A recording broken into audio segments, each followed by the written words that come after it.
Hey everybody, welcome to Last Week from the Table for February 9th, 2021. I'm your host, DM Gallibond.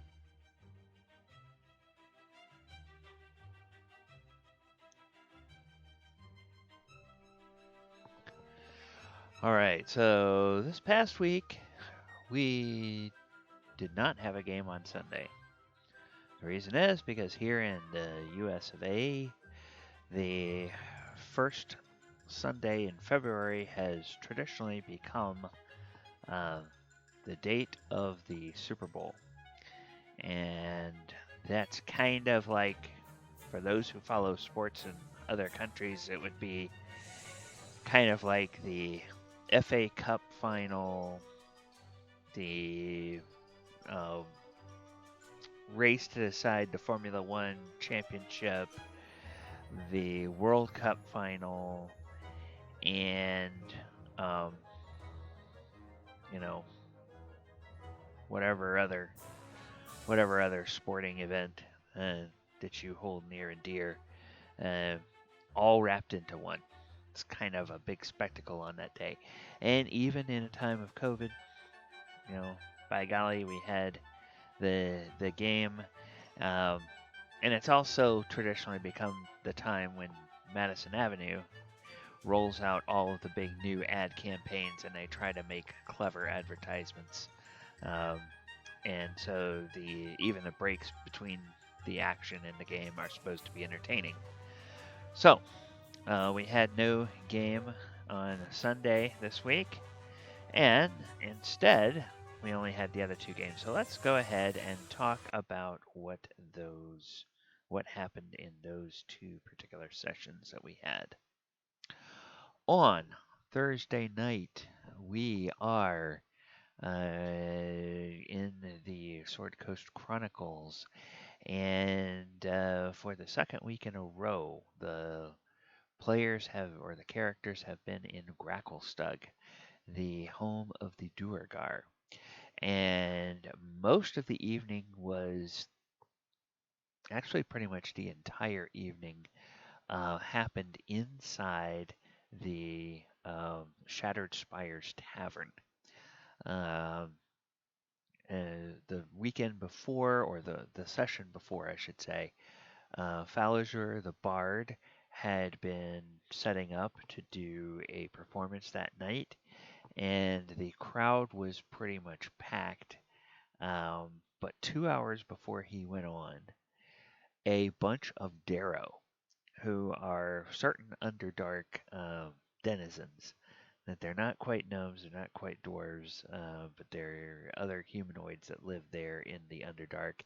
They um, have been affected by some kind of madness, and a group of them came into the inn and just literally started stabbing uh, helpless patrons. So Mulek set off a hypnotic pattern and got all of them. They all failed their wisdom saves, and so they were all just immediately charmed and stopped what they were doing.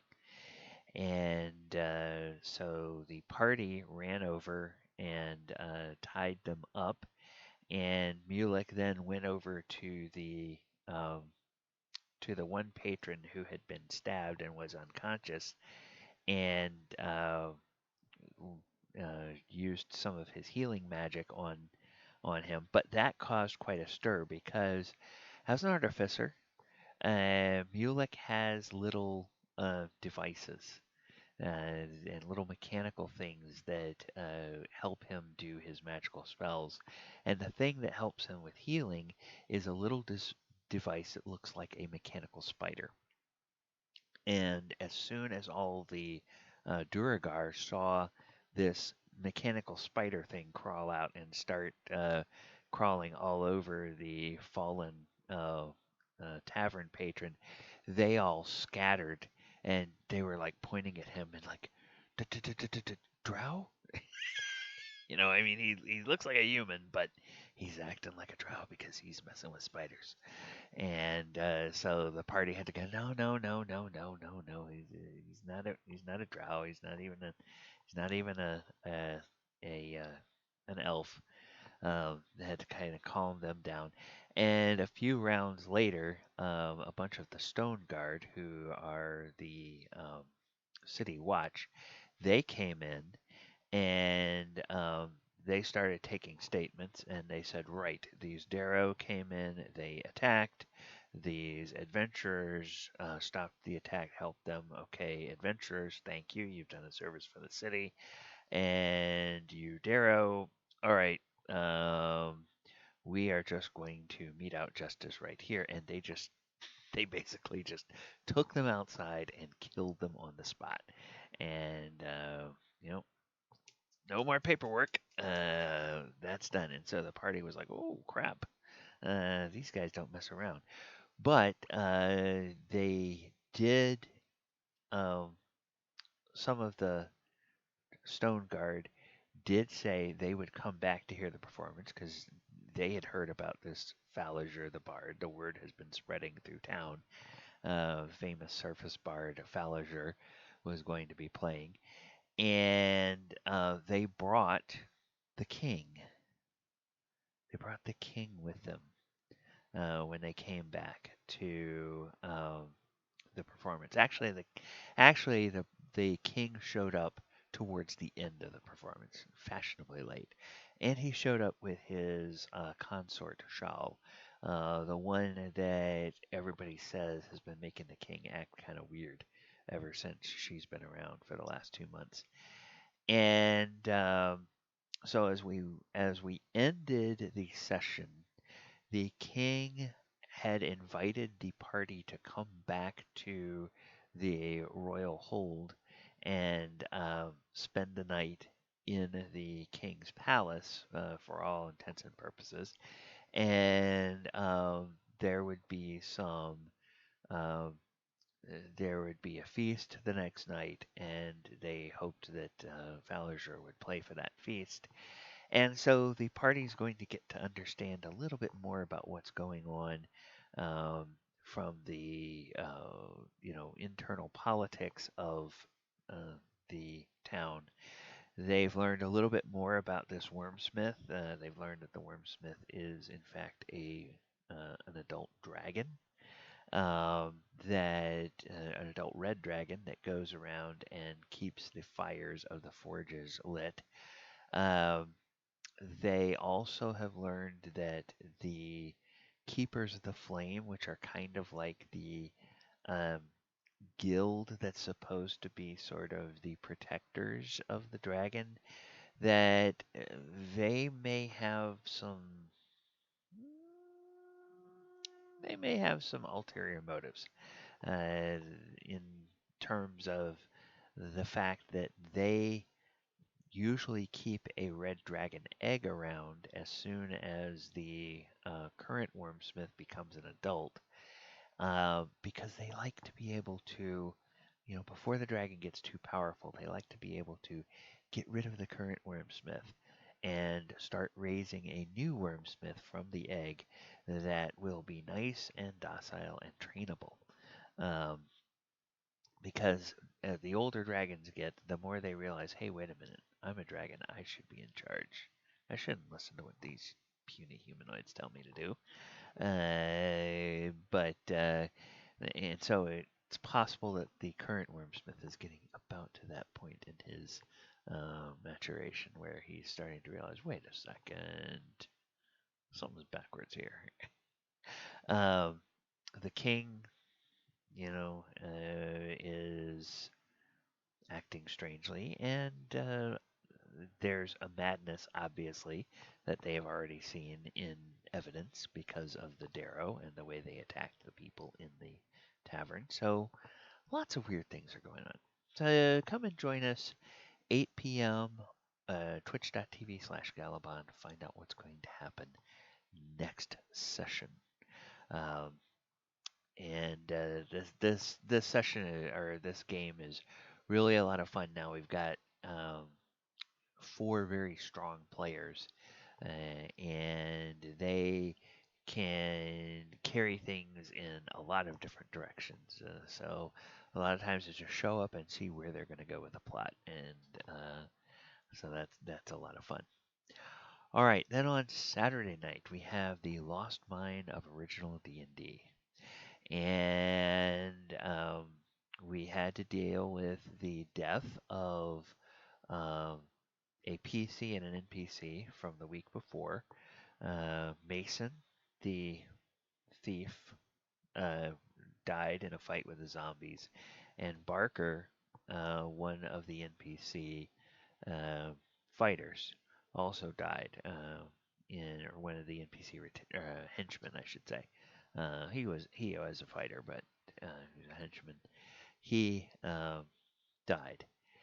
So what they wound up doing is they wound up taking the corpses back to. Uh, they took the corpses back to Sealsey, and when they got back there, they met a new uh, a new thief named Zahir. And Zahir had come into town, and this is Gooni's new character. And she decided during the week, well, she just wants to make another thief. So it's basically Mason 2.0, a little bit of a different look to her, a little bit of a different personality and background as far as the way she's being played, but very similar character. And now that they're back in Sealsey, they had to prepare uh, the dwarf that is now with them. They had to prepare the dwarf for going and meeting Clarg and the other bugbear and the goblins. Because, of course, dwarves and goblins aren't always known for, um, you know, having good relationships. Well, of course, humans and goblinoids aren't known for having good relationships, not until and unless a witch starts going around and charming the hobgoblins. And then the weaker goblins go, oh, okay, well, boss says we do this, then we do this. So they they went to Tresendar Manor, where Clarg and Kor and the goblins are still in the middle of doing some cleanup, and they're working on, um, uh, they got the new PCs in there. They introduced them. That went better than it could have. I mean, the dwarf was not happy about seeing bugbears there. But once he realized that the bugbear or the lead bugbear was charmed and like fully a thrall of the witch, and that because of that uh, charmed state, all of the bugbears and the other smaller goblinoids um, were very interested in doing everything that they could to assist the party. Uh, and they even sought the advice of the dwarf on, stonework, and say, hey, if we're going to be remodeling this place, you know, what what part of this stonework looks good? What part of the stonework is gonna have to be redone? And he was like telling some of the other PCs, and I whisper to Zahir off to the side. Uh, what I would advise is we just keep the goblins in there, close the door, and burn the whole place down with them inside. Because he's still not trusting these goblins. But the rest of the party seems convinced that the goblins are in fact loyal. So the dwarf is going to take a skeptical view of this, but still, I think for the time being, he's going along with it. which is fun.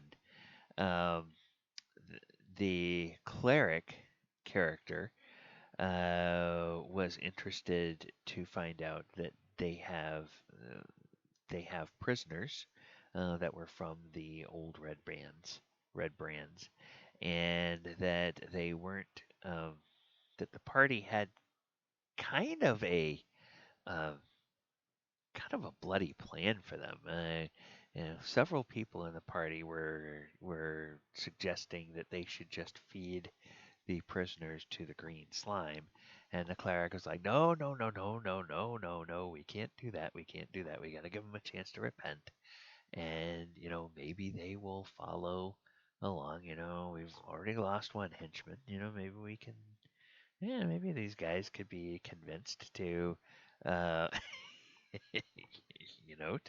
to take up arms and help the party. So sounds like they're going to get an opportunity to do that. We did get very bogged down in all of the things that the players wanted to do there at Tresendar Manor, and that just wound up taking the rest of our time. So it was very much kind of like the Thursday game. It was very much all in one particular location on Saturday night. Um, you can see what happens in that game when we come back to it Saturday, 7:30 p.m. on twitch.tv/Gallibond. Uh, Now, as I said, Walker of Waterdeep, we did not have a game this past Sunday because it is the Super Bowl, or it was the Super Bowl. Uh, as I'm recording this, and I think even the topic came up, we will have to see what happens this coming Sunday. Right now, I think that we are planning to have a game on Sunday. Uh, Again in the U.S., and I think it's probably more widely celebrated than the U.S. Uh, Sunday, the 14th of February, is going to be St. Valentine's Day, and so we do have a few players who are married in the Sunday game. Uh, they have indicated that, Valentine's Day will be another day for us, so we'll probably be interested in playing. But obviously, I said make sure you double check with your spouses, make sure they don't have something special planned, and don't. They may want to surprise somebody.